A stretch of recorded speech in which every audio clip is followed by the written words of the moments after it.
What's going on, guys? This is your boy Prince with Old School Boxing.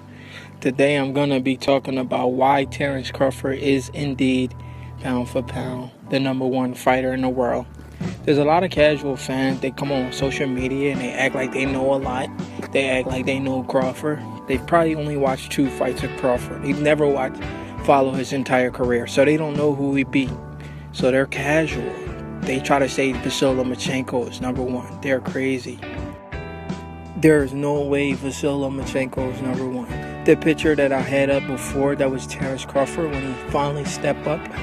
When he started making his name, he fought Breidis Prescott. We all know who Breidis Prescott is if you watch boxing. Breidis Prescott knocked out Amir Khan.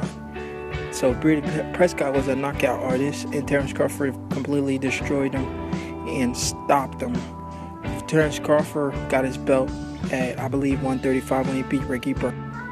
After he beat those 2 guys, he beat Breidis Prescott, then he beat Ricky Burns for the title, and he chose to defend his title against a gold medalist, Yuriorkis Gamboa, a gold medalist. And Yuriorkis Gamboa, don't say he's washed up now. He was undefeated. Nobody couldn't see him. He beat the guy that beat Vasyl Lomachenko. He beat Orlando Salido, dominated him, and Crawford knocked him out. So now Crawford has a gold medalist on his list. He has a belt from Ricky Burns. He has top guys on his list, and the list keep going on. Here's a guy Terence Crawford destroyed for like 12 rounds. He couldn't do nothing with Crawford. We all know who he is. He's a knockout artist. Raimundo Beltran. Terence Crawford destroyed Beltran. You've seen Beltran recently on Top Rank getting crazy knockout. Crawford made him look silly. Then Crawford even stepped up his game and fought Thomas Dorlorme. I believe he was like 20-something and 1. He only had 1 loss. He was a hot prospect, or he was just a gut fighter. Terence Crawford fought Thomas Dorlorme. A lot of you guys don't know who he is now, because after he took that beating from Terence Crawford and got knocked out, he hasn't been the same, just like Yuriorkis Gamboa. Then Crawford even took on another tough challenge, Deary John. Deary Jean was a tough fight for Crawford. He didn't have to take that fight, but he wanted to prove that he is that bull. He took on Deary Jean, and Deary Jean had nothing for him when Crawford turned southpaw. Crawford completely took this guy apart, destroyed him, beat him up all night. It was a slugfest.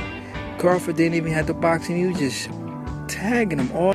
Then we remember when he took on Henry Lundy. Hank Lundy, he got off a few shots on Crawford in like the first or second round. After that, Crawford made him adjustments, took him to the ropes, and completely unleashed his full arsenal on Hank Lundy. Completely destroyed Hank Lundy, and stopped him in the corner. The ref came up there and saved Hank Lundy's life. It was a massacre.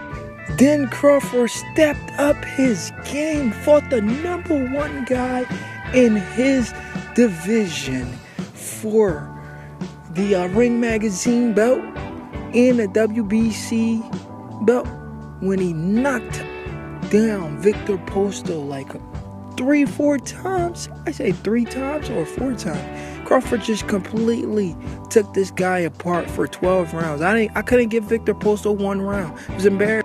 Then we remember John Molina. Crawford destroyed John Molina, I believe, in like 8 rounds. Completely unleashed on him when he went to the rope, body to the head. Crawford is making these top level guys look amateurs. You guys are saying he hasn't fought anybody. He beat a gold medalist. He beat undefeated fighters, and he destroyed John Molina. This was embarrassing.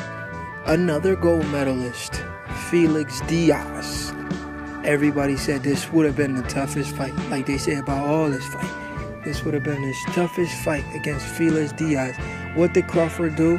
Crawford went in there, didn't even stay on the back foot. He walked this man down all night, counter-punching him, beat him up, and he could have stopped him, but his corner just threw in the towel because it was just completely one-sided. So Crawford has 2 gold medalists on his list. Number 1 ranked guy at 140. All the belts at 140. When he beat up Julius Ndongo. I mean, Crawford's fighting all big guys. Victor Poster was a big guy. John Molina was a big guy. John Molina was fighting at 147. It came down for Crawford. John Molina got beat up. Julius Ndongo got destroyed. Crawford got unified the division, became undisputed. 2 gold medalists and all these top fighters on his list. He's moving up to his 3rd weight division. If that's not pound for pound the number 1 fighter in the world, then I don't know who is, because it's definitely not Vasily Lomachenko. First it was Andre Ward, but Andre Ward retired, so it's definitely Crawford moving up to his 3rd weight division, and he already has elite fighters on his resume. 2 gold medalists and the number 1 guy in the division. This is Prince with